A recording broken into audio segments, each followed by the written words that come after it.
Hey, hi, hello team. My name is Monique. Welcome to the Cauldron. It is time to start a new reading vlog here on Bookwitch Reviews, which, in case you did not know, is my channel.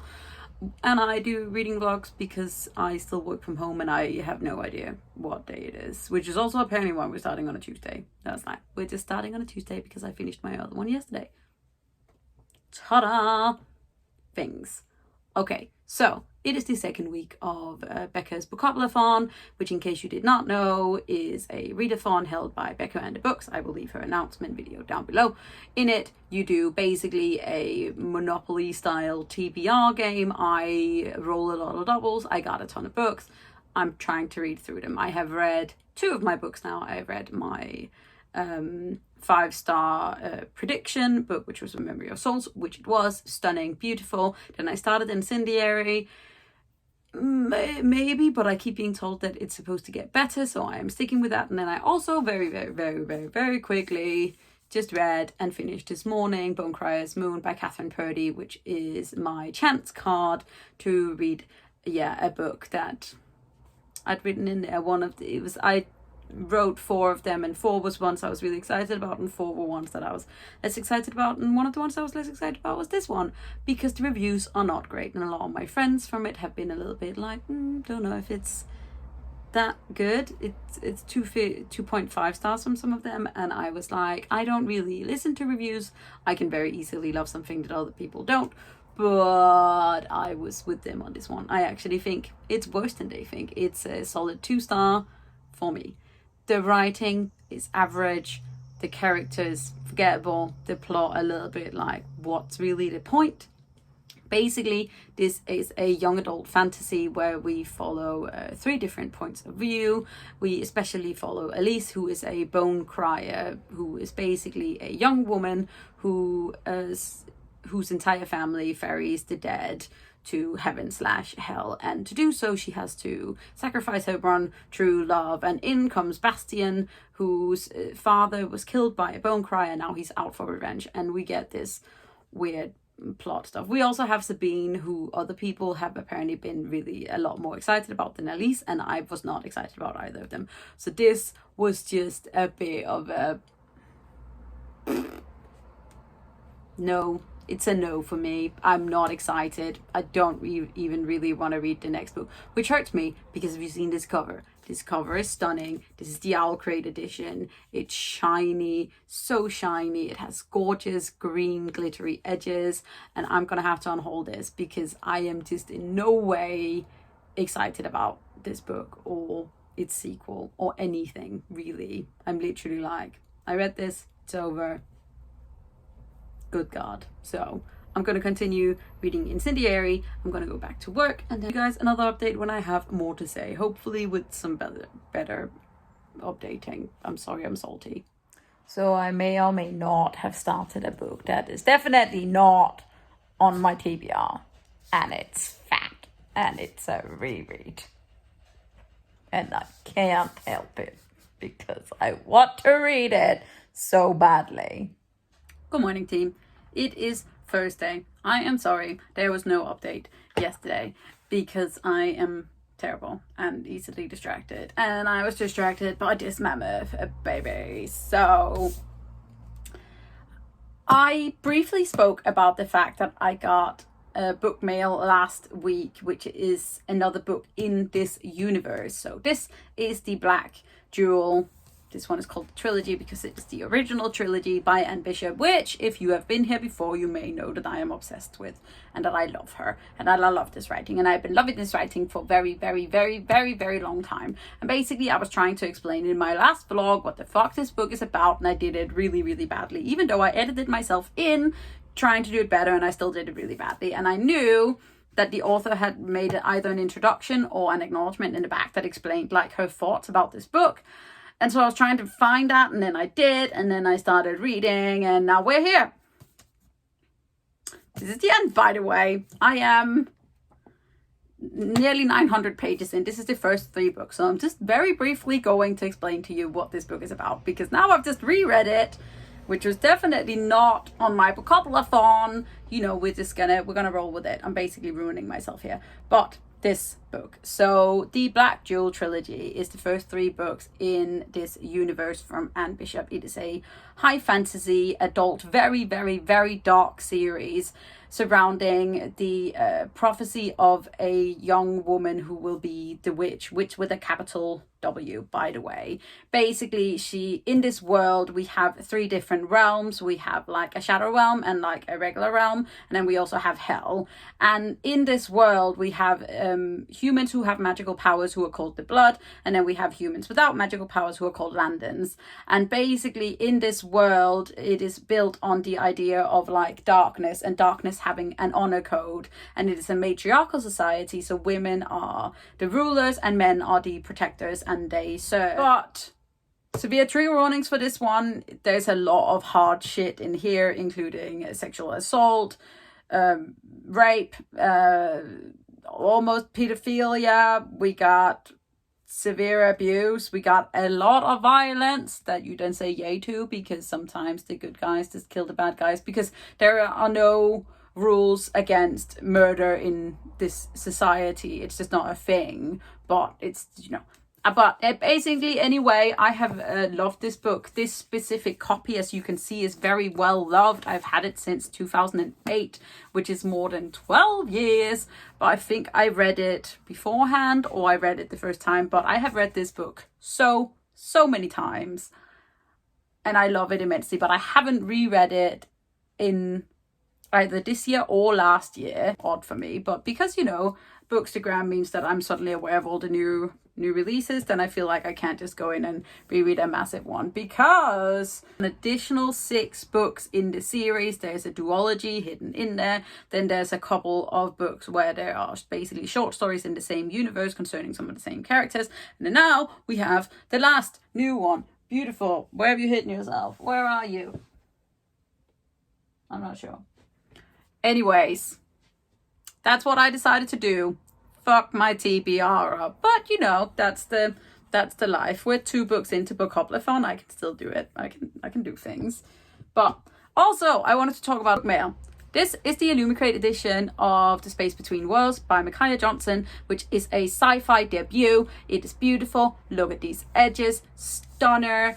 As you may know, I'm trying to downsize my fandom. I know it doesn't seem like it, but look at this. But I knew that I needed this book. I wanted it. I must have it. So I got it.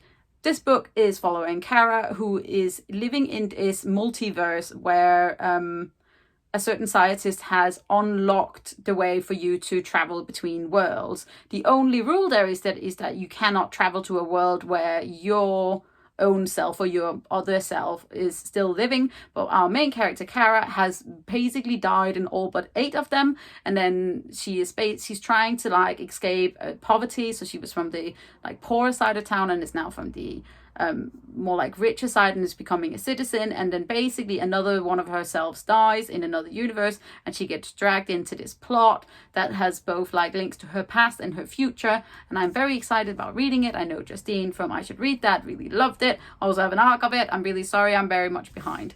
But yes, this is the Illumicrate edition. Illumicrate, in case you have not watched any of my other unboxings, it's a subscription box. They also do book only, so you get the book, but you also get the pin of the month, which is very cute. It says World Walker. It has little planets. Can you see that? It's adorable, basically. So I'm very excited about having gotten my copy. Ooh, so pretty.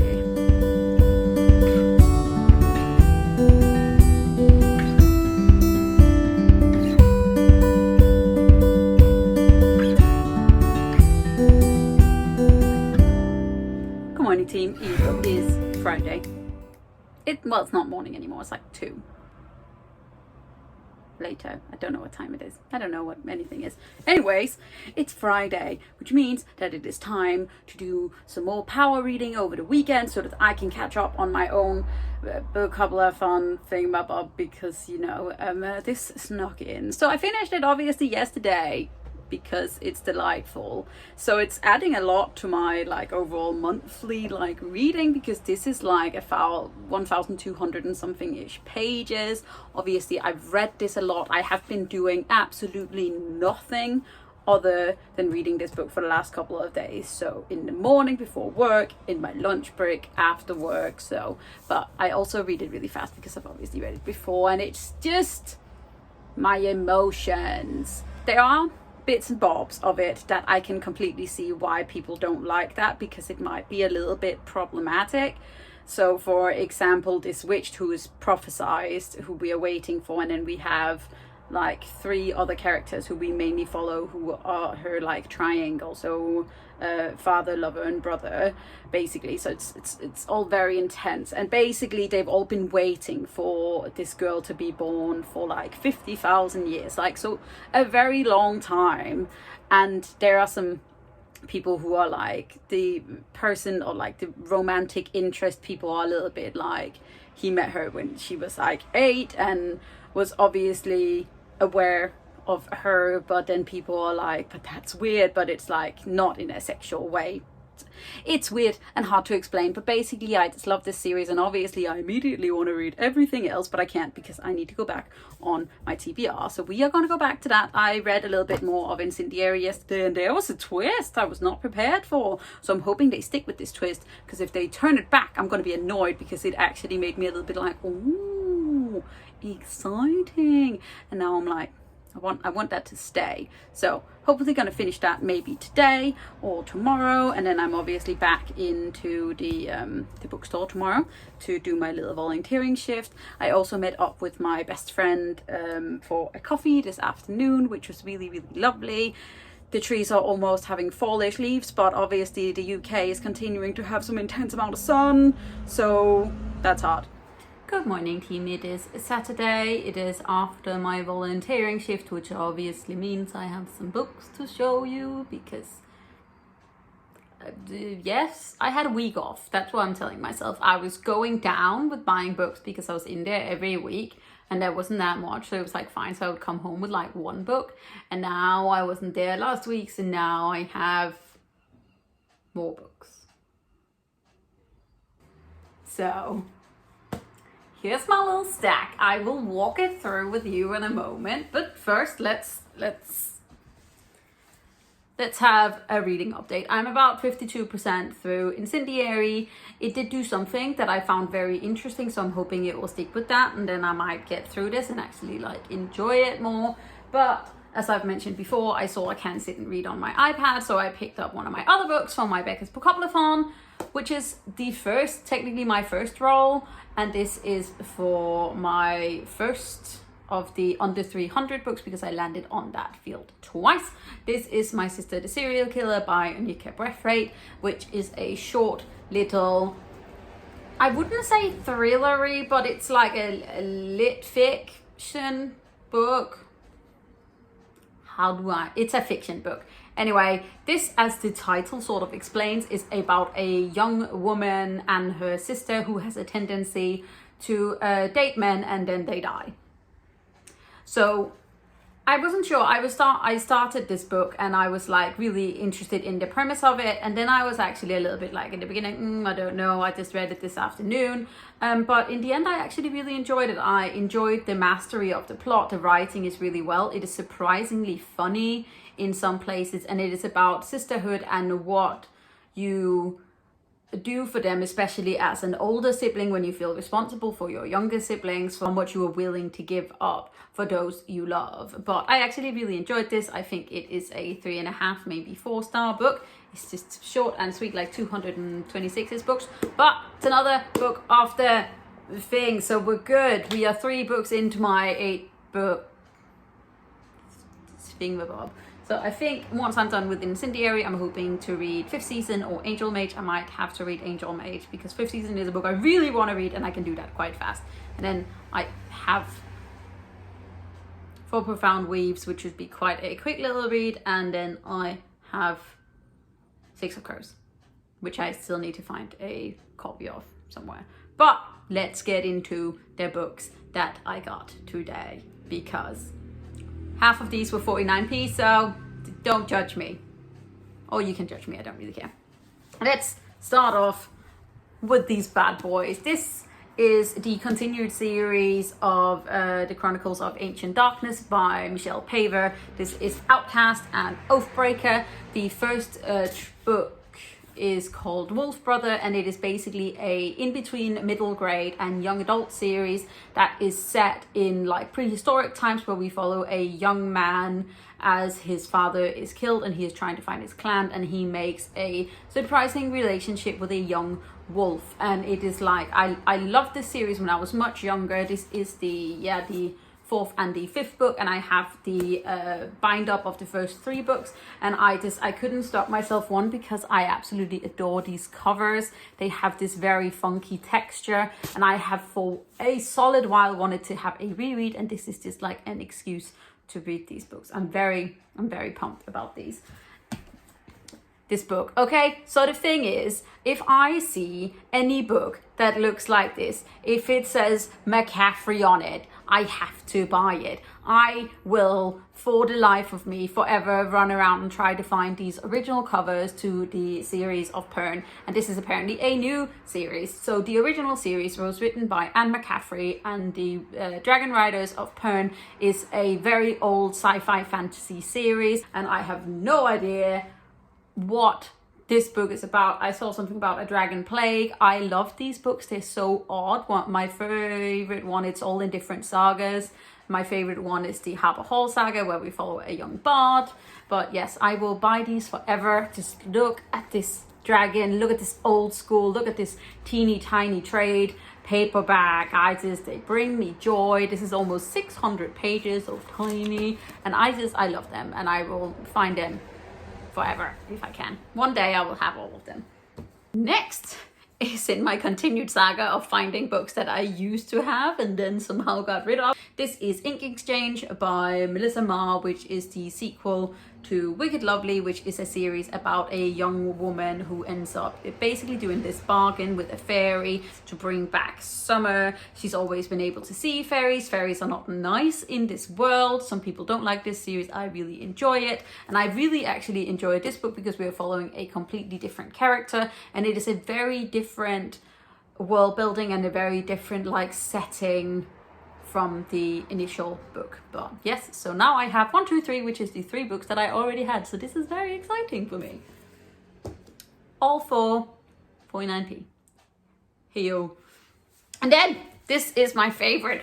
This is the Opal Cowan novels. This is a trilogy set in the Poison Study universe. This is by Maria Ray Snyder, who is a much underappreciated young adult fantasy author. She wrote this series called Poison Study, which is one of my favorite. This is a series in the same world. We follow Opal, who has very suddenly found out that she has these magical powers, but they are not magical powers in the traditional sense, but basically she infuses these glass figures with magic, and she ends up on this very long journey. The initial series is one of my favorite. I have this whole series on ebook. I've never seen them in actual paperback, and there they were staring at me. I had to have them. You know how it goes. And then this is the Complete Tales of Beatrix Potter, which is a children's book. It is stunning. It's beautiful. Well, like, at least the outside is beautiful. The inside is a little bit muggy. I might clean it a little bit, but it's so cute. I loved these as a young person. I had them in Danish, but it's one of my absolute favorites. So these are fairy tales and children's stories, and I thought it was adorable, and it's $1.99, so I had to have it. You know, that's the life. So that's my Saturday. I'm hoping to finish Incendiary today, and then I don't really have that much more to talk about, so I'll speak to you guys tomorrow. All right. Hello team, it is Sunday, which means it's the end of the reading vlog. This one is a bit, well, I would say boring, but then it's a reading vlog, and I've actually just been reading, so I haven't been doing that much else. And then also a little bit of charity hauling, which brings us to the fact that me and girlfriend went into town today because I had to exchange some overalls, and now we got more overalls, so enjoyment for me. And also I went into another one of our, like, not quite charity shop, but like second-hand bookstops that we have in town, and I found that book that I was talking about a couple of weeks ago. So basically I found the first book in a series in my own little charity shop, and then a couple of days before that I'd seen the sequel in this shop, and I went back and I found it, and it's this one. This is The Invasion of the Tearling by Erica Johansson, which is the sequel to The Queen of the Tearling, which is a young adult, new adult fantasy following a young girl who is the heir to the throne, and she has sort of been brought up outside of the capital and the castle to make sure that she stays alive to take over this throne, because this very small country is at war with a much bigger country who is trying to take over. It is a very odd, very distinctively written adventure almost story, and like political intrigue with this very weird magic attached to it, and then it also has very weird ties to our own reality, and I absolutely adore it. But it brings me great joy that I'm able to find it in like old school paperback format and just give it new life. So this is the second one. Hopefully at one point I will find the third one, because basically what I'm doing is that all of the books that I over the years have bought in ebook, I'm very slowly finding secondhand and then buying for myself. Also, I found Eldest in English. This is the sequel to Aragon by Christopher Paolini, which is a very old school boy finds a dragon adventure story. It is a quartet, and I read them in Danish way back in the day. This is the original cover. But so I have the 3 of the books. I'm basically missing the second one, and I saw this in my own bookshop, and then they sold it, so I didn't pick it up. And then I found it again. A little bit more pricey than the books downstairs, but you know, still cheap. £3 and £2.50, so cheaper than if I had to buy them in real life, and they're in good condition. Neither of them even have like, you know, like the when you break the spine on your paperback, which I do, because they're for enjoyment and I enjoy doing that. So I'm sorry about that. I also finished Incendiary by Zoraida Cordova, and I didn't love it. There was one plot point where I was like, yes, this is new, this is interesting, and then they went back on it. I was waiting for them to do it, and I was like, please don't do it. This is the one thing that's holding me in this story. And then they did it, and they had the classic arc that I was like seeing from miles off, and I'm just like, it was good overall. I know obviously it's a YA fantasy. I am not the target audience. I'm sure other people will really enjoy it. However, it did not catch my attention in the way that I wanted it to. I did like the Latin inspiration for it, but overall the plot didn't speak to me, and the writing for me was a little bit of a miss. So yeah, that is my 4th book done for Becca's Bookoplathon. So this is the 2nd week over with, so I still have 2 weeks to read 4 books, which should be completely fine. 2 of them I'm a bit, and I still need to find Six of Crows somewhere around. I'm either going to buy it for myself for my birthday, or I'm going to go to the library for it. But anyways, that's the plan. That's the week. Hope you guys have had a lovely time. If you did enjoy this, hit that thumbs up button, hit the subscribe button at the same time. That way you will not miss out on any other videos from me, because I'm an absolute delight, obviously. You can also click the little bell, which gives you a notification when I put up a new video. So even though my uploading schedule is roughly on point, sometimes it's not, so you might need that bell. So I hope you're having a great week. I hope you are enjoying yourself. Let me know in the comments below what you guys have been reading this week, and I will be back with another reading vlog next week and some more videos just in general. So take care of yourself. I'm proud of you. You're doing great. Bye. Which is a very traditional boy finds a dragon adventure story. Oh God. Fuck off! You weren't in here a second ago. So basically what I've had is Aragon. Fuck off!